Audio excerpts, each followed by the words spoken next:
नमः सिद्धेभ्यः। ओम नमः सिद्धेभ्यः। ओम नमः सिद्धेभ्यः। अहिंसा परमो धर्म की, आचार्य गुरुवर श्री कुंद कुंद भगवान की, आचार्य गुरुवर श्री ज्ञान सागर मुनि महाराज जी की, आचार्य भगवान श्री विद्यासागर जी महामुनि राज की।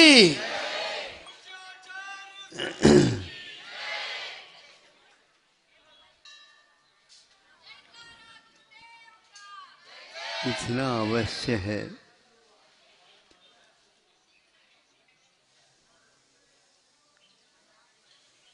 कल एक सज्जन ने जिज्ञासा रखी थी,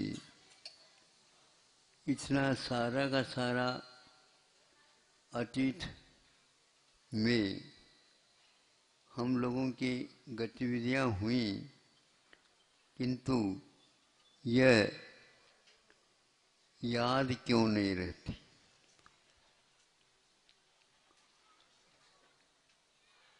याद रह जाता तो दूसरी वेदना और होती, इनको याद नहीं। यदि आप श्रम करते हैं तो मन वचन काय की चेष्टा होती है, अनुकूलता प्रतिकूलता का सम्मेलन होता है। ऐसी स्थिति में एक क्षण तो वर्तमान का दुख होता है, लेकिन अतीत के यदि हिसाब लगाए तो वो बहुत सताते रहते हैं। वर्तमान में रहते नहीं वो, लेकिन दिमाग का जो विषय बनता है याददाश्त, आप लोग प्रार्थना करते हैं प्रभु से, हे भगवान मेरी स्मृति बढ़ जाए। सही पूछा जाए सम्यक दृष्टि को, स्मृति बढ़ाना नहीं चाहिए, बल्कि महाराज भगवान जब संलेखना होते उस समय ये कहा जाता है, हे भगवान मैं सब कुछ भूल जाऊं। हाँ, क्योंकि वो याद रहने से ही ऐसा सिर दर्द होता है,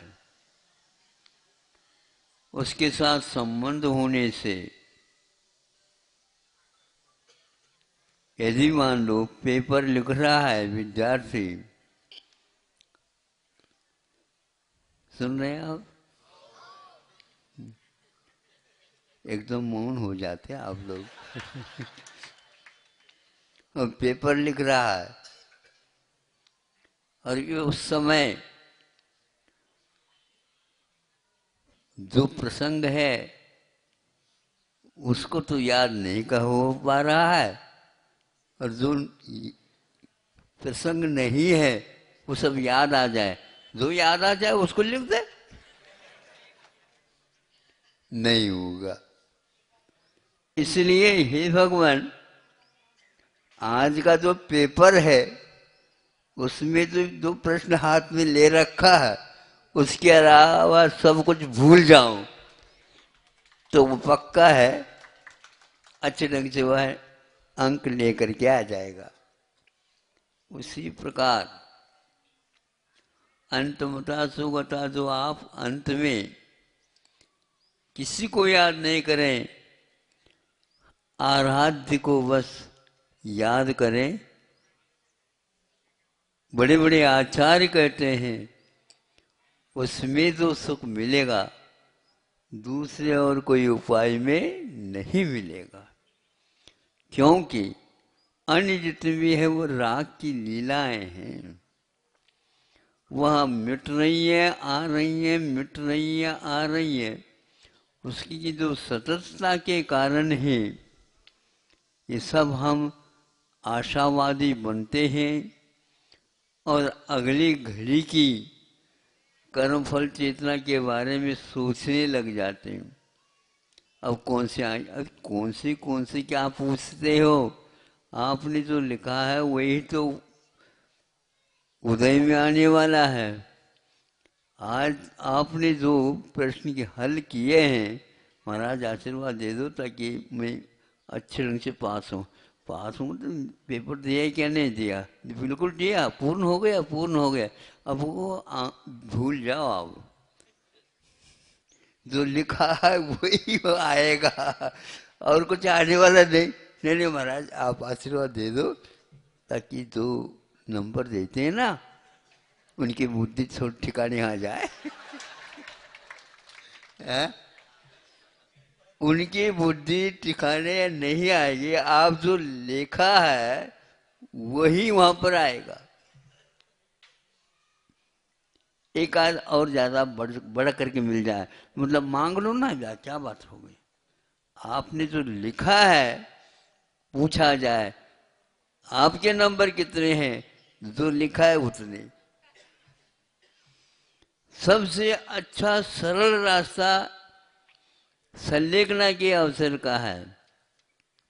सब कुछ देख करके जीवन की आदि से लेकर अभी तक का जो कुछ भी सबका वह प्रतिक्रमण कर लेता है। प्रतिक्रमण का अर्थ पश्चाताप, और जो कुछ भी गलतियां जानने अनजाने में वो यहाँ वहाँ सब कुछ सब समाप्त, मेरा उसके साथ कोई लेन देन न रहे भगवान। इसका नाम प्रतिक्रमण है। प्रतिक्रमण का अर्थ सब कुछ पश्चाताप के साथ भूल जाना, पुनः न करने का और संकल्प ले लेना। हल्का हल्का जिसको बोलते हैं, मेरा कोई शत्रु नहीं और मेरा कोई मित्र नहीं। सीखो इसको, बोझ हल्का हो जाएगा। मन में कई लोग सोचते हैं उसके कारण जो वेदना होती है वो उन्हें ज्ञात नहीं है। सोचना नहीं चाहिए, किंतु शांत कर दो, अथवा अपने जो किए हुए गलती हैं उनको याद कर लो ताकि दोबारा न हो सके। शत्रु और मित्र वस्तुतः हमारी मान्यता के ऊपर आधारित। क्या शत्रु और क्या मित्र। एक शत्रु हो तो ठीक है, एक शत्रु हो तो ठीक है। शत्रुओं के ढेर है और हम अपने बारे में सोचते हैं, हम दूसरे के शत्रु के बारे में, मेरे लिए उसके कारण बहुत दुख है, दुख है, दुख है। वह भी आपके बारे में सोच रहा, इसी का कारण तो हमारे सिर दर्द हो रहा है, सारी दवाएं खा ली, इसके कारण हमारी दवाएं भी काम नहीं कर रही। हाँ, नहीं तो बिल्कुल रामबाण है। दवाएं तो काम करती हैं लेकिन आपका दिमाग ठीक नहीं काम कर रहा है, ये उसका कारण है। अपने आप शांत हो जाएगा। हमेशा के लिए वह रोग दूर होने वाला है, ऐसा कहने के उपरांत वह दूर अभी हुआ ही नहीं रोग, लेकिन उसकी धारणा बन जाती है अब तो मैं ठीक हो जाऊंगा। तो ऐसे ही यहां पर है, आप खाता रखो ही नहीं समझे क्या है। हम आए हैं, आए जाइए, क्या चाहते हैं, ऐसा है, खाता लाओ। हमारे पास कोई खाता ही नहीं, और उसने भी कुछ लिखा था वो भूल गया, दो इतना ही याद रखा है कि इससे कुछ लेना है। तो वो कहता है कि हमारे भी एक पास खाता है, क्या है, आपसे लेना है। हाँ, लेन देन चलता है ना, हमारा आपका लेन देन चलता था, बहुत सारे भव भव हुए हैं, कुछ न कुछ आपने अभी तक पूर्ण नहीं किया, रख दो यहाँ पर।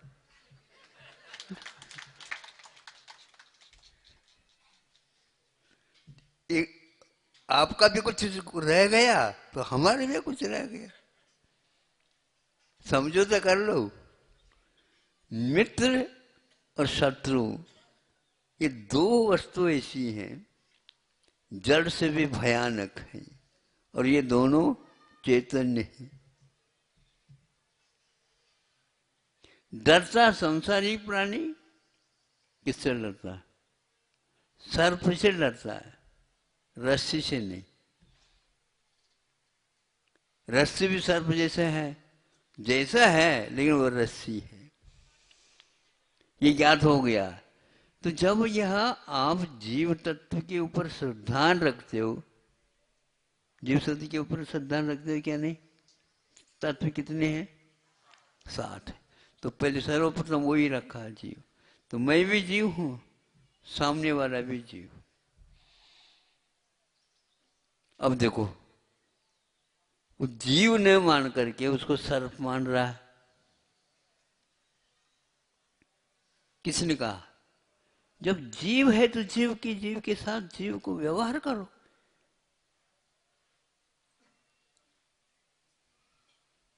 और वह सर्प देख रहा है, मेरे लिए कोई सही वैरी है तो ये है, मनुष्य से खतरनाक और कोई नहीं हो सकता। क्योंकि और जितने भी हैं वो जेल में या जाल में नहीं फंसाते, लेकिन मनुष्य कैसा है, सर्प सोचता है मुझे कभी भी किसी भी प्रकार से अपने जाल में फंसा देगा। हाँ, आप लोगों से भी ज्यादा वह डरता है, और आप उसके नाम सुनने से डरते हैं। अरे जीव तत्व के ऊपर श्रद्धा करने वालों सम्यक दर्शन प्राप्त होता है, और उसको आप डर के कारण शत्रु मान रहे हैं। तो शत्रु के ऊपर विश्वास करने वाले को सम्यक दर्शन बोलो नहीं होता, क्योंकि ये तो उल्टा हो गया। और उसी प्रकार शत्रु के ऊपर विश्वास करने वाले को सम्यक दर्शन नहीं होता, तो मित्र को भी इसी प्रकार रखोगे तो भी सम्यक दर्शन नहीं होगा। तत्व के ऊपर श्रद्धा रखोगे तो सम्यक दर्शन हुआ, ये कहा गया है। इसलिए जो व्यक्ति अपने कर्मों के ऊपर भरोसा रखता है वह उसके पास तत्व रह सकता है। बाकी जो व्यक्ति इसके साथ और वह लगा लेता है, इसी काम का नहीं होता। इसलिए अरहट बोलते ना, अरहट, उसको क्या बोलते हैं आप? अरहट, जो उसमें एक घड़ों की माला रहती है, रेहट। हाँ हाँ, अरे वो कई प्रकार से उच्चारण होता है, तो वह उसमें घड़ों की माला होती। मान लो 50 घड़े इसमें बंधे हुए हैं, और बैल के माध्यम से बैल चल रहा है, घूम रहा है, तो वहाँ नीचे जो खाली था वह डूब जाता, उसमें भर गया, यूं भर करके ये चल रहा है। एक घड़ा खाली हो रहा है तो नीचे उससे विपरीत दिशा में एक घड़ा खाली जो था वो भर रहा है।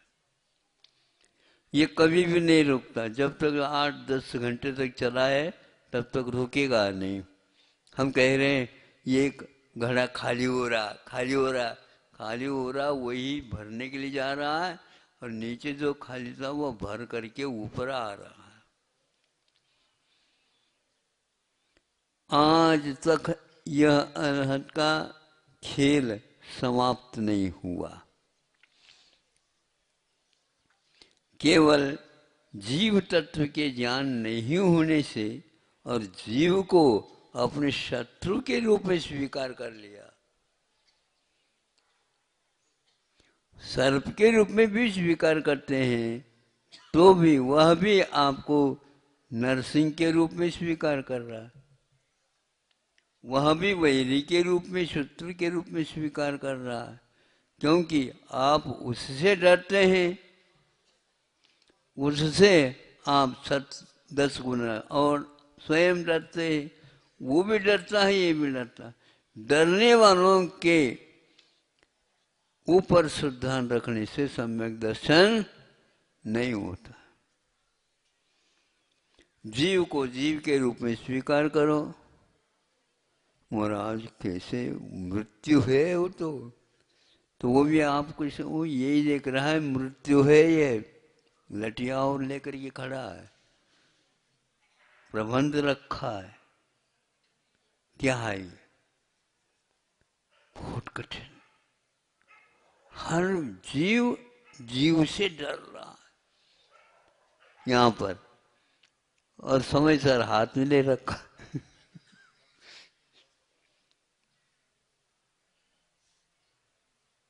जीव जब अजर अमर तत्व है तो मरने की क्यों भीति करते हो आप बच्चों के लिए बिल्कुल विपरीत दिशा की ओर ले जा रहे हो उसको। ये कर बेटा, जीव कभी भी मरता नहीं। हाँ, इतना अवश्य है, वह इस शरीर को हमेशा हमेशा धोने का महाव्रत ले रखा है। नहीं समझे? और इस महाव्रत को वो भूलता नहीं कभी भी। किसी भी पर्याय में चले जाए, बस इसको बनाए रखो। ये विपरीत सिद्धांत है।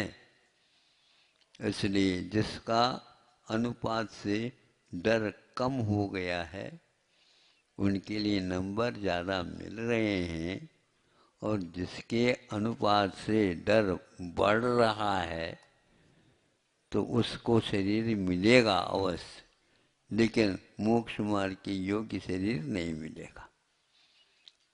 बरो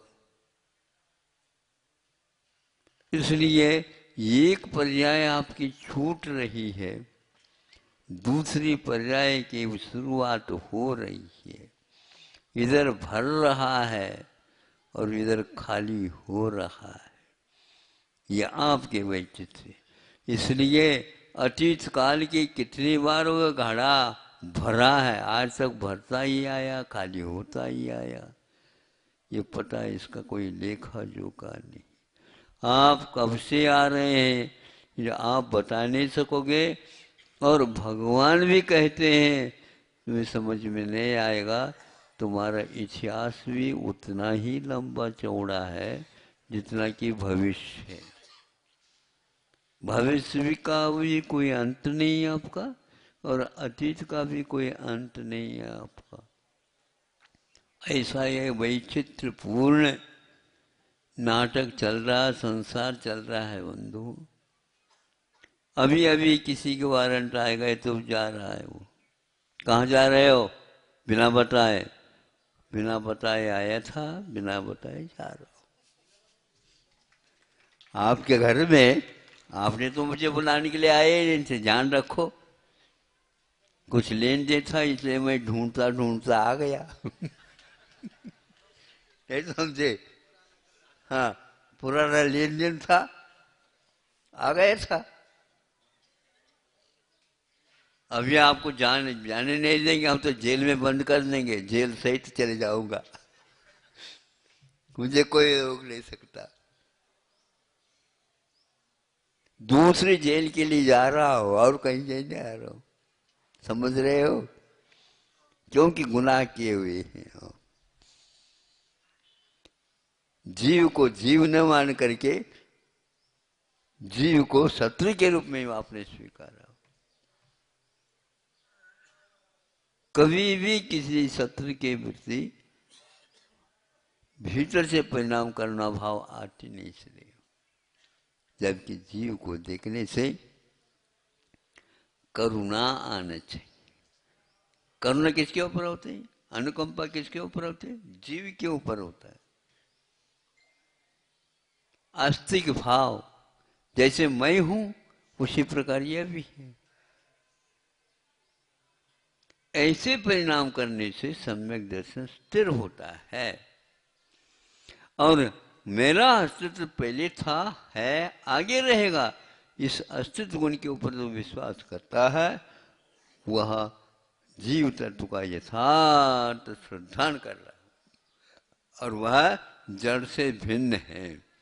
सर्व भी जीव नहीं है। सर्व के जो ऊपर शरीर है वह जीव नहीं है, वह तो एक पुद्गल की कवच है, कपड़ा है, पहना हुआ है। आप जैसे भिन्न हैं उसी प्रकार वो जड़ शरीर से भी हम भिन्न हैं। तो हमारा असली स्वरूप क्या है इसके बारे में श्रद्धान करो। तो गुरु ने, गुरुवाणी ने अथवा जिनवाणी ने यह कहा है कि मैं अमूर्त तत्व हूँ और उसका कभी भी किसी से मृत्यु नहीं होती है। ऐसा सोचेंगे तो अपने आप ही आप जो शत्रु है उससे भी बच जाओगे, मित्र से भी बच जाओगे। क्योंकि मित्र आज मित्र है, कल वो भी महादगाबाज शत्रु था। और आप भी ऐसे ही है, एक दूसरे के ऊपर डकैती डालते हुए आए हैं। हाँ? और संसार में, संसार रूपी जेल में घर कारागृह है, बताया है, लिखा है। क्यों? महाराज आशीर्वाद दे दो, बहुत दिन हो गया, घर जो है ना अच्छा बना रहा हूँ। घर को आचार्य ने कहा कारागृह। क्या बोलते हैं आप? बोल, हम नहीं बोलते हैं? अच्छे ढंग से बोला करो कम से कम तो। घर कारागृह वनिता बेड़ी परिजन है रखवारे। कितने अच्छा लिखा, देखो। कभी ऐसा सुना है? घर कारागृह है, तिहाड़ जेल से 10 गुना नहीं, बहुत गुना भयंकर है। उस जेल में अपने आप के पैसा कमा करके खर्च करके, और बता रहे हैं देखो महाराज, किसी का भी इस प्रकार का बड़ा सुंदर जेल नहीं है खातेगांव में।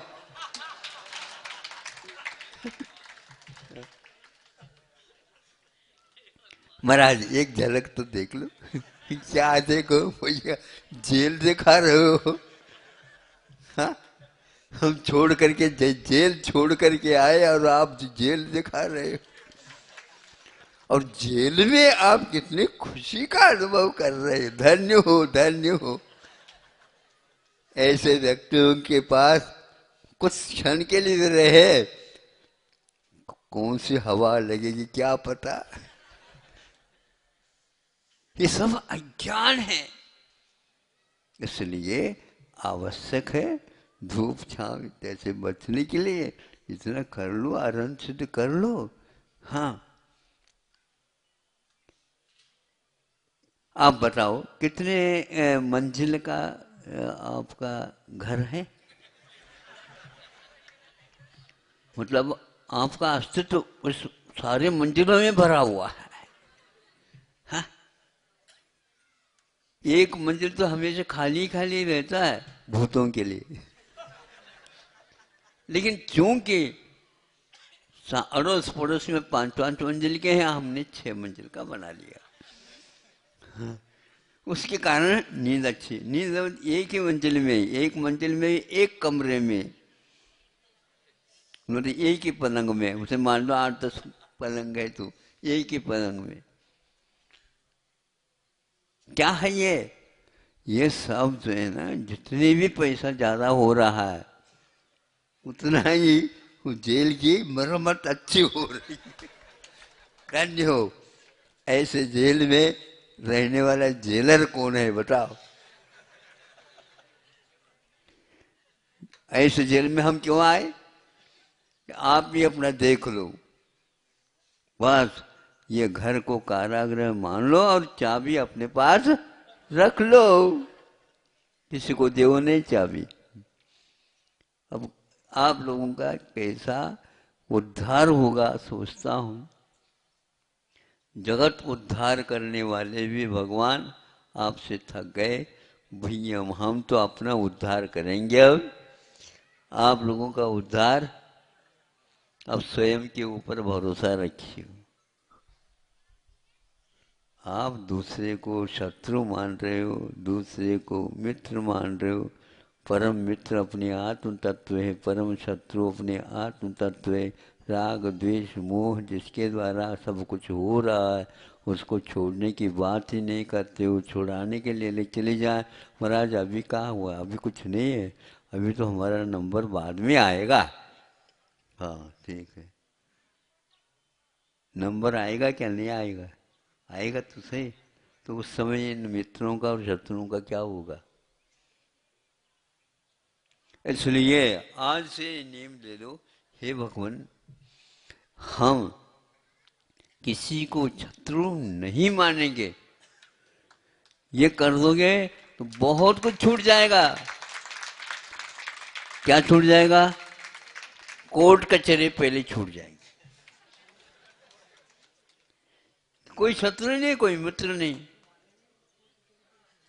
हमारा आना जाना तो अपने कर्म के ऊपर है, लेन देन, इसलिए ये इसका कुछ भी इसमें है ही नहीं। और वो भी ऐसा ही कर रहा है। मैं दे नहीं सकता, निश्चित बात है, इसलिए मैं क्यों रोऊं? देना था, बच्चों के लिए हमने किया है, बच्चे जाने कि सारे सारे सहभागी हैं,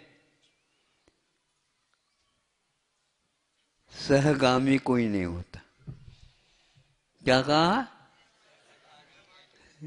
ये सहभागी के लिए तो है, भाग लेने के लिए तो है,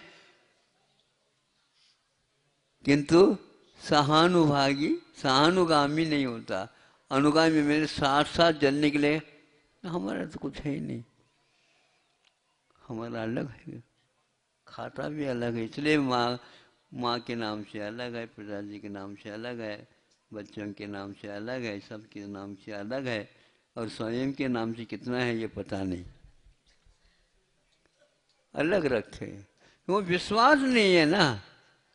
देखो देखो हंस रही है बिल्कुल। कोई किसी का सही नाम से विश्वास ही नहीं। सरकार से भी विश्वास नहीं। ये सरकार के विश्वास होते तो यहीं के बैंक में रख देते। सब लोगों के पास खाता है, लेकिन वह कहाँ है ये पता नहीं रहेगा। स्वयं को तो बता मालूम है, स्वयं को मालूम है, लेकिन वह नंबर में है। अब नंबर में है तो नंबर कोई भी हो सकता है, लेकिन ऐसी स्थिति है, सुनते हैं वो वहीं का वहीं रह जाता है। आपके पास वो पैसा कभी कभी आता भी नहीं है, और आप क्यों पुट कुछ नहीं कह सकते। शांत रहो, निर्विकल्प है। उसी प्रकार यहाँ पर केवल रहने के लिए रह रहे हैं, लेकिन घर तो कारागृह है। आप भी कैदी हैं और आपके जितने भी साथी हैं वो साथी कैदी हैं। बस अब एक दूसरे को और लड़ रहे हैं, भिड़ रहे हैं, तो और मृत्यु होगी, और जो है जिंदगी आएगी, और ये इस प्रकार चलता रहेगा। पूर्व की खाता पूर्ण नहीं होने के कारण वही व्यक्ति पुराने आशा में सब मिलते रहते हैं, पोशाक बदलते बदलते। कभी सिंह हो जाता, कभी रीछ हो जाता, कभी सर्प हो जाता, कभी और हो जाता, कभी मित्र हो जाता, कभी साथी हो जाता, कभी संगाती हो जाता। ये सब लेन देन के खाते हैं। लेकिन ये क्षण भंगुर हैं। स्थायी यदि है तो आत्म तत्व है, उसके बारे में आप सोचो। 10-15 मिनट ज़्यादा हो गया, लेकिन खाता बहुत बड़ा था इसलिए। वह अर्हत तो है ना, रुक नहीं रहा। बैल को कह दो रुक जाओ, 1 सेकंड नहीं लगेगा, आपका सारा समाप्त हो जाएगा। 1 सेकंड नहीं होता, बैल रुका नहीं, आप वह भरना भी बंद हो जाएगा और खाली होना भी बंद हो जाएगा, अपने आप शांति मिल जाएगी। वहाँ किसान बहुत होशियार रहता तो अरहर जला करके भी विश्राम देता, लेकिन आप तो 3-3 शिफ्ट लगा करके रात दिन चल रहा है। ऐसी कारखाने में होते हैं, कंपनियां होते हैं, वो चैन ही नहीं है। हाँ, वहाँ पर घंटी लगती रहती है, आप परिवर्तित हो जाते हैं, आपके स्थान पर दूसरा आ जाता है, वो अपने हाजिरी अलग लिख देता है, ये इतना काम हमारा है, ये इतना काम इनका है, ये लगा हुआ रहता है। ऐसे आप व्यस्तता समाप्त करो। 8 घंटे के लिए सोना, 8 घंटे के लिए श्रम करना, 8 घंटे के लिए लेन देन इत्यादि करना, ये सारा बताया। लेकिन आप लोग 24 घंटा, इतना ही नहीं, मरणासन होने के उपरांत भी अपने नाम से खाता हस्तांतरित करने के लिए भी कोई तैयार नहीं है, क्योंकि एक दूसरे के हस्तांतर करने में हस्तक्षेप बहुत बड़े बड़े हो सकते हैं। इसलिए जब हम यहाँ से रवाना होंगे उस समय चाबी रह जाएगा तो रह जाता, अब क्या कर सकते हैं। चाबी लेकर के भी चले जाओगे श्मशान तक तो वहाँ पर तो छुड़वाएंगे आपकी और तलाशी ली जाएगी। नहीं समझे, कोई व्यक्ति गलत तो कार्य नहीं कर रहा, कुछ भी नहीं है, आपका कोई भी अच्छा कपड़ा भी नहीं रहेगा, सब निकाल करके रखेंगे और एक लाल कपड़ा आता, बता दे उसको क्या बोलते हैं? अरे कफन बोलते हैं उसको। यह सबके लिए यही चीज मिलता, चाहे कोई भी हो, साहूकार हो या गरीब हो, छोटा हो बड़ा हो, कोई भी हो, उसको पहना करके हाँ विदा हो जाएगी। जेल में जैसे परिवर्तन कर देते हैं ना, उसी प्रकार वहाँ का वह लाल के साथ ही जलेगा। अब ये ध्यान रखना, इसके उपरांत उसको भी उतार करके आग लगाई जाती है, नहीं समझे, और उसको पागल भी व्यक्ति छूता नहीं। क्यों? शव के ऊपर से कोई भी वस्त्र मखमल भी क्यों ना हो हाथ लगाने योग्य। तो सब सौगठ है, ये आपके घर में जो है, घर नहीं है। जहां पर आपकी मृत्यु हो गई उसका नाम क्या है? नहीं, वो मरघट है, जहां पर मर गया। फिर सौगठ तो वो है, उस लेकर के चली जाए स्मशान, ये है। इसीलिए प्रत्येक कोई भी हो, जिनको आप मित्र कह रहे थे उनको भी, उनके लिए भी आग लगा देंगे। फिर बाद में क्या कहें, भैया पहले नर्मदा वही डूबो निकलो, डूबो वहीं पर है, सब कुछ वहीं का वहीं है। तो इससे है, ऐसा लगता है कि आप सौर सूतक वाले हो गए, आपको छूने योग्य नहीं है। कोई इस प्रकार गवी में होकर के आ गया, उस दिन हम उसको आहार देने के लिए मना है, बताते हैं। हाँ, अपराधी हो, एक को जला करके आए हो, हाँ एक को नहीं, अपने ही शत्रु को, अपने ही मित्र को जला करके आए हो। क्या विश्वास आप लोगों का? फिर भी यदि सम्यक दर्शन की बात करते हैं तो हम आपको बहुत धन्यवाद देते हैं। धन्य है आप लोगों ने अपने परिणाम सुधार लिए, अच्छे ढंग से आगे यात्रा आपकी भी हो। अहिंसा परमो धर्म की। आचार्य भगवान श्री